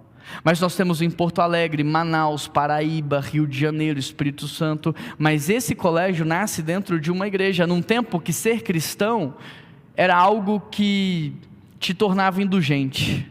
Você não podia ser enterrado nos mesmos cemitérios, você não podia estudar nas escolas que todo mundo estudava. E aí, com uma visão de longo prazo, se começa um colégio. Foi assim que nasceu o Hospital Evangélico de todas as cidades e capitais. Foi assim que nasceu as faculdades, as escolas, a PUC, a Metodista, a Batista. Foi assim que nasceu. Agora me diz, o que a nossa geração está fazendo? A nossa geração está vendendo as faculdades cristãs, a nossa geração está fechando os hospitais evangélicos, terceirizando a administração. A nossa geração está fechando as igrejas, e quando a gente se propõe a abrir uma igreja, a gente abre uma portinha, porque não temos fé e nem ousadia suficiente para entregar tudo que temos ao Senhor, como no passado aconteceu, mas porque nos falta a visão do longo prazo. Porque a nossa geração é egoísta, individualista. Eu estou pensando no meu conforto, eu estou pensando no que é bom para mim agora, mas não naquilo que os meus filhos vão receber. Agora, eu que recebi uma igreja forte, uma igreja estruturada, eu que recebi um colégio batista forte, eu que nasci no hospital evangélico, eu que desfrutei de tudo que a geração anterior fez, como que eu vou entregar para a próxima geração menos do que eu recebi? Eu que vim de um homem ou de um avô temente, piedoso ao Senhor, como que eu posso deixar a próxima geração com um exemplo menor do que eu recebi? Tudo que nós vamos fazer tem que ser pensando em alcançar as próximas gerações para Jesus. Nós não podemos deixar uma igreja mais fraca para a próxima geração. Nós não podemos deixar menos escolas para a próxima geração. Nós não podemos, isso é irresponsabilidade. Quem faz isso, a Bíblia chama de servo mau e infiel, porque ele te deu talentos. Quais são os talentos que nós recebemos? Uma PIB de Piracicaba bonita e forte como essa, nós temos que multiplicar esse talento. Porque na Bíblia, aquele que devolveu da mesma forma que recebeu, ele foi chamado de servo mau e infiel. Porque fiel na Bíblia não é quem mantém, fiel na Bíblia é quem multiplica. Fiel na Bíblia é quem faz mais, quem mantém é infiel, quem tem o ministério da manutenção é infiel, fiel na Bíblia é quem multiplica. Alguns sábados atrás eu estava com Walter e Thalita fazendo um casamento aqui no interior de São Paulo. Eu poderia ter ficado aqui o final de semana, curtido esse casal, um casal muito precioso para a gente. Hoje moram no Canadá, há muito tempo que nós não nos víamos, mas eu sou neto de um homem que nunca negociou domingo, que fazia qualquer coisa para estar domingo na igreja local. Eu poderia ter ficado no sítio com eles, desfrutado do domingo, mas como que eu faço isso se não foi o exemplo que eu recebi? Então às 3h da manhã eu vou devolver o carro no aeroporto de Campinas, vou pegar o avião às 6h, nós temos 2 cultos no domingo de manhã, um às 8h e um às 10h, para chegar para o domingo às 8h, e não era eu que ia pregar aquele domingo, mas eu não podia ficar fora da igreja num domingo, se eu recebi do meu avô um exemplo diferente desse. Quando você olha para José, e José foge da esposa de Potifar, a gente pensa, por que ele fugiu? Por que José saiu correndo? Sabe por quê? Porque José é filho de um homem que lutou 14 anos para conquistar o amor da sua mãe. Como que eu posso me deitar com uma mulher que não é minha, se o meu pai trabalhou 14 anos para ter o direito de casar com a minha mãe? Como que eu posso me deitar com uma mulher que eu não conquistei, se o meu pai demorou 14 anos para conquistar a minha mãe? Como que eu posso viver uma vida diferente se não foi isso que eu aprendi? Agora talvez você diga, mas eu não recebi isso do meu avô, isso não começou no meu avô, isso não começou no meu pai. Mas você que está me ouvindo, entenda uma verdade do mundo espiritual, está começando em você. Porque a família do meu avô era toda católica, e o meu avô foi colocado para fora de casa, quando ele se converteu ao Evangelho. Mas por causa do meu avô, há 4 gerações da mesma família servindo na igreja local, por causa do sacrifício que ele fez. Hoje ele já está no finalzinho da sua vida, perdeu a visão por causa de um glaucoma em estágio avançado. E ele ora ao Senhor dizendo assim, Deus, restaura a minha visão só em um momento do meu dia. Sabe qual é, querido? No momento em que ele vai ler a Bíblia. Ele fala assim, Deus, quando eu for ler a Bíblia, me dá a visão. Quando acabar o meu momento de ler a Bíblia, pode tirar minha visão. Eu não preciso dela para mais nada, mas eu não quero passar um dia da minha vida sem ler a Bíblia. Nós somos filhos dessa geração. No finalzinho da vida do meu avô, antes da pandemia, nós inauguramos uma sala de voluntários com o nome dele. Sabe por quê? Porque meu avô chegava para servir na igreja, pastor Clóvis, e ele não estava na escala. Essa era a confusão que o meu avô arrumava na igreja. Eu vou servir. Não, Paulo, nosso, hoje o senhor não está na escala, eu vou servir. Porque servir é uma coisa que o cristão faz. Às vezes um membro da igreja me procura hoje para falar assim, pastor, você podia conversar com o seu pastor auxiliar? Por quê? Porque ele está me colocando 2 vezes na escala esse mês. 2 vezes, pastor. Fala para o seu pastor lá, auxiliar, que eu tenho vida, que ele esqueceu que eu tenho vida, e eu sei que isso só acontece lá na PIBBH.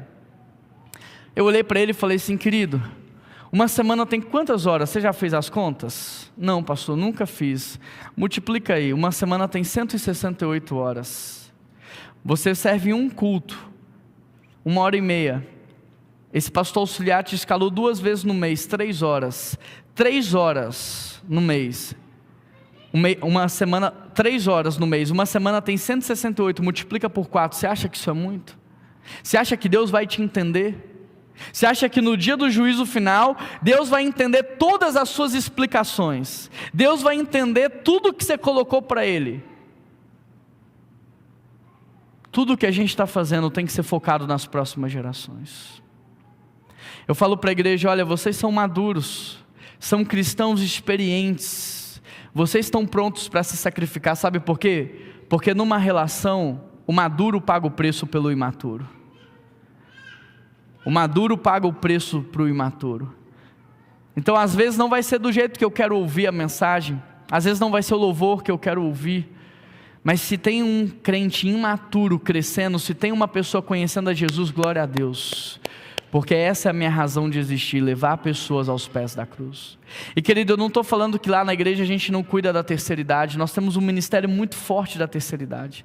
Eu tenho um culto totalmente tradicional, talvez um dos poucos que sejam 100% tradicional. Porque como eu tenho outros cultos no domingo, eu posso fazer desse um 100% tradicional. Então não tem cântico, não tem outro tipo de música, é só hino do cantor cristão, a mensagem é 100% expositiva, é todo mundo de terno. Por quê? Porque eu tenho outros cultos para comunicar com outras gerações, mas esse aqui é um culto porque a gente ama a terceira idade. Eu não estou falando que você deva excluir a terceira idade, estou falando ame a terceira idade, mas priorize a evangelização das novas gerações, porque essa geração está crescendo no mundo que tudo agora é normal e aceitável. O anormal para essa geração é a existência de Deus. O anormal para essa geração é o casamento entre homem e mulher. O anormal para essa geração é a concepção de família. Se nós não entregarmos tudo agora, vai acontecer igual aconteceu no Antigo Testamento. Nasceu uma terceira geração que não mais conhecia Deus e os seus feitos. A quarta coisa que eu aprendo aqui nesse texto, a quinta coisa é: nunca duvide do que Deus vai fazer, por mais desafiador que possa ser. Talvez você está aqui dizendo assim: mas o que Deus então quer que eu faça é muito desafiador. O que eu tenho que entregar é muito desafiador. Não duvide. Olha o versículo 19. O anjo respondeu: sou Gabriel, o que está sempre na presença de Deus. Fui enviado para transmitir as boas novas. Agora você ficará mudo, não poderá falar até o dia em que isso acontecer, porque não acreditou nas minhas palavras. Sara também riu e não acreditou nas palavras de Deus. Zacarias também riu e não acreditou nas palavras de Deus. Será que essa não tem sido a nossa postura? Eu, Senhor, tem certeza que o Senhor está me chamando? Tem certeza que o Senhor quer a minha família? Tem certeza que o que o Senhor está falando vai acontecer na minha geração? O Senhor não conhece a minha família, o Senhor não sabe quem eu sou, o Senhor não conhece as minhas limitações. Os sonhos que Deus tem para mim e para você, eles são sempre maiores do que nós. Justamente para que a gente caminhe de joelho e que a gente não faça nada sozinho nessa vida. Ninguém faz nada grande sozinho. Ninguém constrói nada grande sozinho. Se aquilo que você está fazendo sozinho, isso nunca vai ser grande.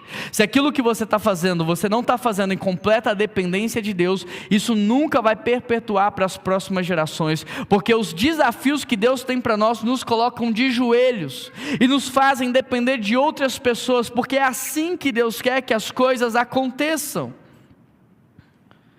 Em sexto lugar, não é o local que faz o homem, é o homem que faz o local. Anás e Caifás exerciam um sumo sacerdócio. Foi neste ano que veio a palavra do Senhor a João, filho de Zacarias, no deserto. João, querido, presta atenção nisso. Não foi pastor em São Paulo. Não foi pastor da PIB de Piracicaba. Não foi pastor da PIB de Belo Horizonte. João não tinha uma igreja na principal avenida. A igreja de João não tinha conforto, não tinha bancos, não tinha ar-condicionado. A igreja de João não tinha redes sociais. Não é um homem não é fruto desse local. O local é fruto do homem. Não é o local que faz o homem, é o homem que faz o local. Porque a palavra de Deus diz que as multidões saíam das cidades. As multidões deixavam o conforto das suas casas, as estruturas da cidade, para ouvir João no deserto. E quando eu li esse texto, eu fiquei pensando: Deus, a minha igreja está no marco zero. Qualquer cidade do interior de Minas, com um ônibus, a pessoa para na porta da igreja. Há muita facilidade. Os bancos são confortáveis, as igrejas são climatizadas, mas por que as pessoas não se movem para ouvir a palavra de Deus? Eu olhei para esse texto e eu comecei a me perguntar: o que acontece aqui que não está acontecendo mais? E é muito simples. Deus me mostrou que o que acontecia ali, que não está acontecendo mais, é que João pregava a palavra de Deus. João não falava das suas opiniões, João não falava o que ele achava, o que ele pensava, a interpretação dele do texto bíblico. João pregava o texto bíblico. E quando Deus fala, querido, toda a criação para ouvir. Quando Deus fala, as tempestades param para ouvir, porque quem está falando é a voz dos trovões, é a voz das muitas águas. Quando Deus fala, toda a criação, todo ser que respira, os demônios e toda a hierarquia do reino das trevas para ouvir a voz da criação. E sabe o que estava acontecendo aqui? Antes de João, você tem o período interbíblico, 400 anos de silêncio. Nesses 400 anos tinha templo, tinha muitos templos. Nesses 400 anos tinha liderança religiosa, muitos líderes. Festas religiosas nunca pararam de acontecer, só não tinha o quê? A palavra de Deus. Quando João vem, você está no deserto, não tem templo, não tem liderança religiosa, não tem festa, mas tem a palavra de Deus. E as multidões saem dos seus lugares para ouvir a palavra de Deus. Sabe o que está faltando para a gente hoje? Eu me incluo nisso. A palavra de Deus. Porque a minha geração é uma geração idólatra da teologia. Eu não estou falando que você não deva estudar teologia. Eu fiz a minha graduação, 3 anos integral. Eu fiz minha pós-graduação em Novo Testamento e eu comecei o meu mestrado. Não estou dizendo que você não deva estudar. Se você for do meu escritório, tem pelo menos 2 carros ali só de livros. Não estou dizendo que você não tem que ler. Mas você tem que tomar cuidado com a idolatria.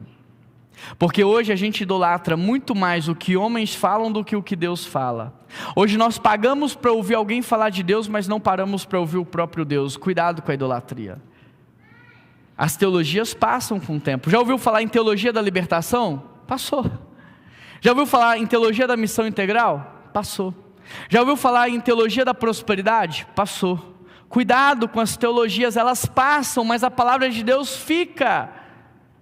Hoje nós vivemos com a teologia do bem-estar. Todo culto tem que ser construído para que a pessoa se sinta bem. Então não pode falar de pecado, não pode ter confrontação. É a teologia do bem-estar, uma evolução da teologia da prosperidade.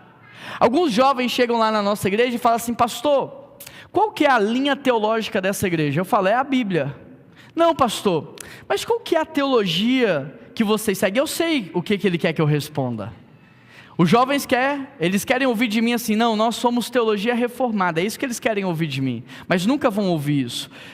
É bíblico, nossa teologia é bíblica. Não, pastor, mas qual que é a teologia? Querido, olha o nível que nós chegamos. Não é mais suficiente falar que a igreja é bíblica. Nós precisamos colocar um homem, nós precisamos colocar uma invenção humana, uma interpretação humana para poder fazer com que as pessoas fiquem satisfeitas, porque só ser bíblico não é mais suficiente. Eu levei uma pessoa para falar para os pais da nossa igreja. Chega em determinado momento, ele fala assim: eu queria só avisar que o assunto agora é um assunto muito delicado, e ele vai falar de disciplina. Aí eu começo a pensar assim: puxa vida, olha o nível em que nós chegamos como igreja. Porque para falar de um assunto bíblico, a gente tem que avisar a igreja que é um assunto delicado. Se fosse na internet, tudo bem. Se fosse em outro lugar, se fosse na escola, tudo bem. Mas eu preciso preparar o pai e a mãe para um assunto que a Bíblia traz com naturalidade. Olha aonde que nós chegamos. E por que nós chegamos nesse nível? Porque a voz do psicólogo é maior do que a voz da Bíblia. Porque a voz do antropólogo é maior do que a voz da Bíblia. Porque a voz dos pensadores, dos teólogos é maior do que a voz da Bíblia. E essa semana, por exemplo, eu dei 7 aulas num seminário, e eu cansei de ver jovens ali debatendo, discutindo, perdendo a amizade por coisas que a Bíblia não fechou. E eles estão tentando fechar. Não tem humildade para reconhecer esse assunto está em aberto. Qual que é a essência? O que a Bíblia fechou? O que está em aberto, querido, está aberto. Está aqui todas as possibilidades. Mas eu não vou ficar brigando por algo que Deus não me deu autorização para poder falar em nome dEle. É por isso que os nossos templos estão vazios.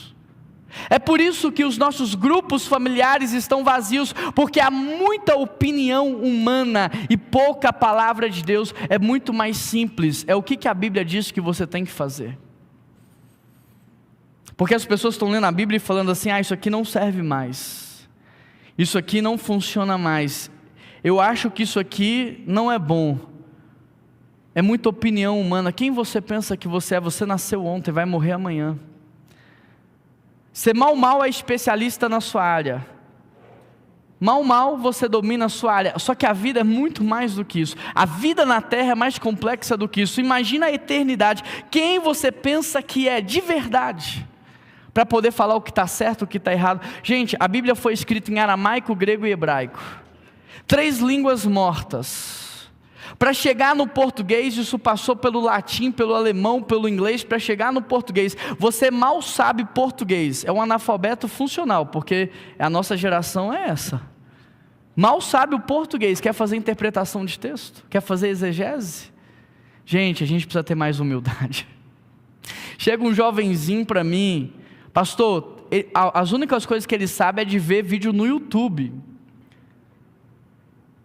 Ele nem nunca praticou nada daquilo que ele está falando. Para debater teologia, meu querido, vai viver a palavra de Deus, vai honrar o teu pai e tua mãe, vai amar as pessoas, vai perdoar, vai servir primeiro. Então o que precisa ser retomado dentro das igrejas para que a gente possa viver o nosso avivamento é a pregação da palavra, porque se você for olhar para esse texto aqui, você vai ver o quanto que João, ele ancora a sua pregação na palavra. E aí entra o 7º princípio que vai trazer um pouco de alívio ao seu coração. Nós não criamos a mensagem, nós transmitimos a mensagem. Isso alivia o meu coração, tira de mim um peso de responsabilidade, porque eu não invento a mensagem, eu não crio a mensagem, eu transmito a mensagem. Olha Lucas 3:4, ele diz assim, como está escrito no livro das palavras de Isaías. Como está escrito em Isaías, e se você conhece a pregação de João Batista, ela é dura, mas não é a dureza de João. Não é o temperamento de João, ela é dura, porque o texto que ele vai expor é um texto duro, é o texto de raça de víboras. Não é para agradar ninguém, não é para atrair multidões, mas quando é a voz do Criador e quando é a palavra viva e eficaz, as multidões param para ouvir. Ele vai dizer, o machado já foi colocado à raiz, e vai cortar toda árvore que não der fruto. A questão é o que a Bíblia diz, não é o que você diz. A questão é o que a Bíblia diz. O que a Bíblia diz sobre casamento? O que a Bíblia diz sobre criação de filhos? O que a Bíblia diz sobre a vida financeira? O que a Bíblia diz sobre dízimos e ofertas? Não é o que eu acho, é o que a Bíblia está dizendo. É a Bíblia que é a palavra viva e eficaz, é a Bíblia a espada mais penetrante, é a Bíblia que não volta vazia, é a Bíblia que é lâmpada para os meus pés e não as minhas interpretações. A Bíblia é o único livro que a gente lê na presença do autor. Eu tenho vários comentaristas que eu gosto, mas sobretudo eu sempre falo, Deus, o que o Senhor queria dizer quando o Senhor escreveu esse texto aqui? Eu não consigo entender. O que estava no seu coração quando o Senhor mandou o povo fazer isso daqui? Eu não estou conseguindo entender. É o único livro que você lê na presença do autor e que você pode recorrer a ele. Agora você vai me dizer, isso não é suficiente, pastor? Recorrer ao Espírito Santo para ministrar o seu coração, a verdadeira interpretação não é suficiente. Então precisamos revisar a nossa teologia, precisamos revisar a nossa vida com Deus. Porque o Espírito Santo foi enviado para nos exortar, nos consolar, nos instruir, nos lembrar de todas as coisas. Então estamos anulando o papel dele nas nossas vidas, e é por isso que nada está acontecendo. É por isso que a igreja não tem o fruto do Espírito, é por isso que a igreja não tem o dom do Espírito, e é por isso que nada está acontecendo, porque os primórdios ou as primícias da nossa teologia já estão erradas. João Batista começa a sua pregação em Isaías, e hoje nós temos o desespero da inovação.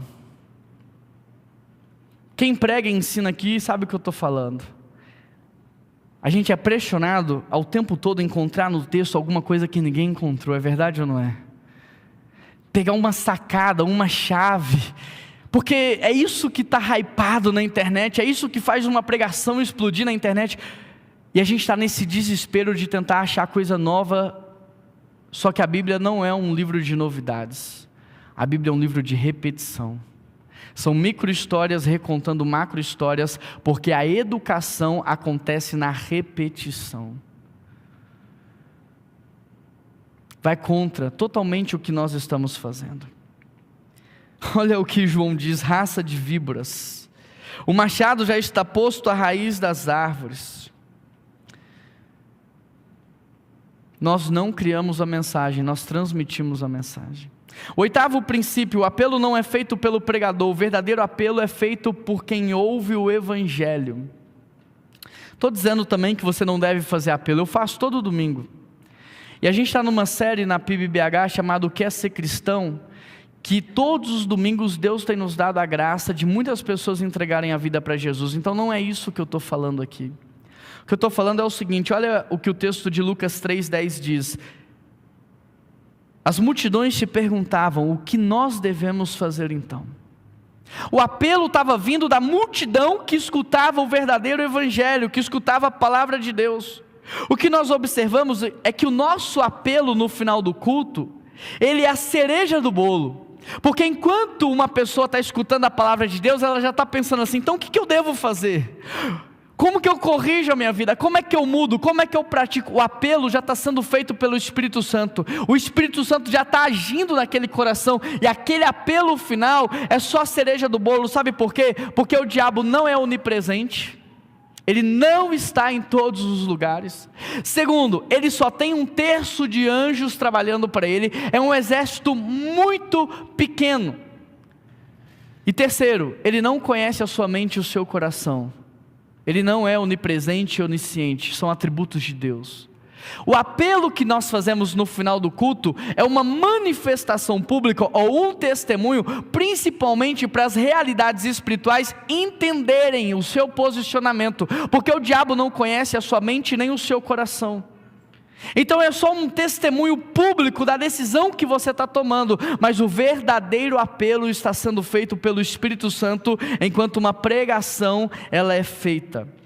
O nono aprendizado, o seu nome deve morrer com o seu corpo, e o nome de Cristo deve permanecer em tudo. Lucas 3,15, o texto diz assim, o povo estava em grande expectativa, questionando em seus corações se acaso João não seria o Cristo. Querido, nem no tempo de Jesus o povo foi tão unânime quanto no tempo de João Batista. E as multidões estavam dizendo, será ele o Cristo? E João poderia ter tirado uma casquinha disso. Nós líderes às vezes gostamos de tirar uma casquinha das coisas boas que acontecem. Nós gostamos de ser reconhecidos. Mas sabe o que João vai falar? João diz assim, eu batizo com água, mas virá alguém mais poderoso do que eu, tanto que eu não sou digno nem de me curvar e desamarrar as correias das suas sandálias. Sabe o que João está falando? Eu não sou nada, Ele é tudo. O meu e o seu nome, querido, se possível não deve nem ser citado. O meu e o seu nome tem que morrer com o nosso corpo. Investir nas próximas gerações não tem a ver com as próximas gerações nos glorificando, tem a ver com as próximas gerações conhecendo a Deus, porque hoje a gente vive na escravidão do legado, né? E nós confundimos legado com fama. Não é ser famoso na próxima geração, não é ser glorificado na próxima geração. Legado é quando a próxima geração conhece a Cristo. Que o meu nome morra, como já dizia os Arrais, e que o nome dele permaneça e prevaleça em tudo. A glória é dele, a glória é dele. Eu não posso tirar a glória que é dele, a glória é dele, o louvor é dele. Ele é digno. Foi ele que me deu palavras de ordem para que eu viesse à vida. Foi ele que me alcançou, sabe onde? Lá no lamaçal do pecado, imerso no mundo imoral, nas trevas. Ele me alcançou ali quando eu não merecia. E o texto diz, ele me resgatou do império das trevas e me levou para o reino de luz. Quando eu olho para os moradores de rua em Belo Horizonte, que são muitos, como em toda a grande capital, eu tenho a tendência de pensar assim, eu sou melhor do que eles. Eu tomei decisões melhores do que eles na vida. Eu também trabalhei, eles não trabalharam. Só que sabe qual é a única diferença entre eu e um morador de rua? Entre eu e uma pessoa que está usando drogas? É que um dia Deus me alcançou. Porque talvez se eu tivesse nascido num lar desestruturado, talvez se eu tivesse sido abusado tantas vezes quanto eles foram, talvez se eu tivesse sido abandonado como eles foram, talvez eu teria tomado as mesmas decisões que eles tomaram. Mas Deus colocou a mão dele sobre a minha vida, Ele me alcançou. E a minha vida hoje é diferente por causa de Deus. Foi Ele que ontem me protegeu e me guardou para que eu pudesse chegar aqui. Não foi eu, tantos livramentos que eu nem percebi. É Ele que me deu saúde, é Ele que hoje me acordou pela manhã. É Ele que me dá inteligência, criatividade, sabedoria. Foi Ele que um dia me conectou com o pastor Walter. Foi Ele que fez a nossa amizade dar certo. Foi Ele que me apresentou o Leandro, o Lucas. Foi Ele. Tudo tem a ver com Ele. Se Ele falar assim, não faz, eu quero ver você fazer. Às vezes eu vivo isso num contexto menor, sabe? Tem um auxiliar meu, que ele cresce, aprende um pouco de coisa e ele acha que ele é bom. Eu fui assim um dia. O André colocou na minha mão os pequenos grupos da igreja, não tinha pequeno grupo na Ibaviva. Aí um ano eu abri lá, 70 pequenos grupos. Eu sou bom demais. Sabe por que um ano eu consegui abrir 70 grupos? Porque a igreja era boa, não era eu. Porque já tinha uma igreja saudável, estruturada, liderança formada, homens e mulheres piedosos, a igreja era boa, não é eu. Às vezes eu tenho um auxiliar que pensa assim, aí o próprio Deus corta e lança fora. Uma licença poética. Eu imagino Deus olhando para essa pessoa e falando assim, faz agora. Você não fazia? Não era você? Faz agora. Você que está no mundo corporativo, acha que você é o cara, o mais inteligente, o melhor. Aí Deus tira o seu emprego e fala para você, faz agora. Eu quero ver se foi você mesmo que fez. Coloca você num deserto, faz agora. Coloca você numa cama de hospital, sai daí. Eu quero ver se foi você. Eu quero ver se alguma vez teve a ver com você. A única coisa que a gente faz é deixar Deus fazer e não atrapalhar o que Ele está fazendo. Deus passa mais tempo corrigindo o que eu falo e faço do que aproveitando o meu trabalho. Eu tenho que ter essa humildade no coração, que o nome dele seja glorificado, sabe por quê? Eu só sou um menino. Só sou um menino. E quando alguém fala mal de mim, eu não tenho que ficar chateado, porque eu só sou um menino mesmo. E essa pessoa, o que ela está falando de mim, ela tem razão, e se ela me conhecesse mais, ela teria mais motivos ainda para falar. O que está acontecendo na PIBBH não tem a ver comigo, tem a ver com Deus. E o 10º e último, para a gente encerrar, o seu olhar tem que estar ajustado na direção certa. Quando Jesus vem, João Batista manda os discípulos verificarem se Jesus era Jesus, se Jesus era o Messias, porque, pensa só, João está preso, Jesus aparece, eu sou o precursor, o que abriu o caminho. Qual é o sentido de eu continuar preso se ele apareceu?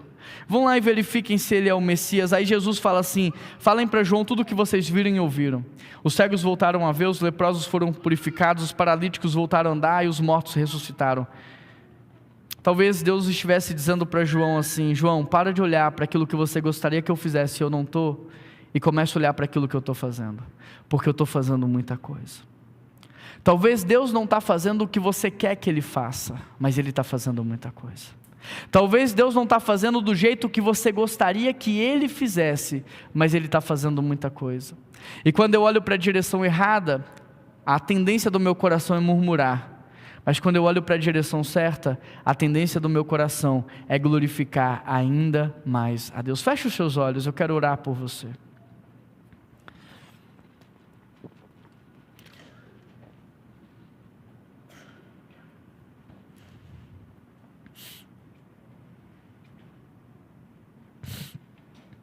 João Batista nessa manhã me ensina que eu não sou Jesus, que o meu papel é preparar caminho para Ele, dentro da minha casa, no meu casamento, no coração dos meus filhos.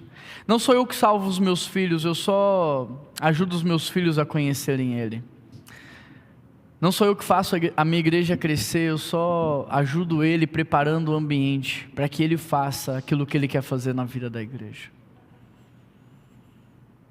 Deus, nós queremos pedir ao Senhor que nessa manhã os nossos sonhos egoístas, individualistas, orgulhosos, vaidosos, egocêntricos, o sonho de sermos grandes, o sonho de provar para a nossa família que nós demos certos, o sonho de provar para a nossa família que nós vencemos, de calar a boca daqueles que não acreditaram em nós, tira toda essa futilidade da gente, Pai, toda essa vaidade, arranca, vai até nas raízes mais profundas e arranca isso de dentro de nós, porque de fato nós não estamos aqui para fazer o nosso nome conhecido, mas o nome de Cristo. Nós não estamos aqui para sermos vangloriados, mas para dar glórias ao Senhor. Não é para construir o nosso reino pessoal, mas para expandir o reino do Senhor. E nós pedimos ao Senhor que nessa manhã o Senhor ajuste a nossa mente, o nosso coração e o nosso olhar, para que estejamos sensíveis àquilo que o Senhor quer fazer, e que sejamos obedientes à tua voz, e que sejamos submissos à sua vontade, e que sejamos praticantes da sua palavra, porque quando nós fazemos aquilo que o Senhor quer, do jeito que o Senhor quer, no tempo em que o Senhor quer, não tem como dar errado. Nós pedimos ao Senhor, Pai, que possa encorajar cada pessoa que aqui está, cada líder, que o Senhor possa encher os corações de esperança, de ânimo, de coragem, e que o Senhor possa usar cada pessoa que aqui está, para que de fato vidas sejam transformadas, ó Pai. Obrigado pela tua presença, obrigado pela tua palavra, obrigado porque ela não volta vazia, obrigado por esse tempo aqui tão especial.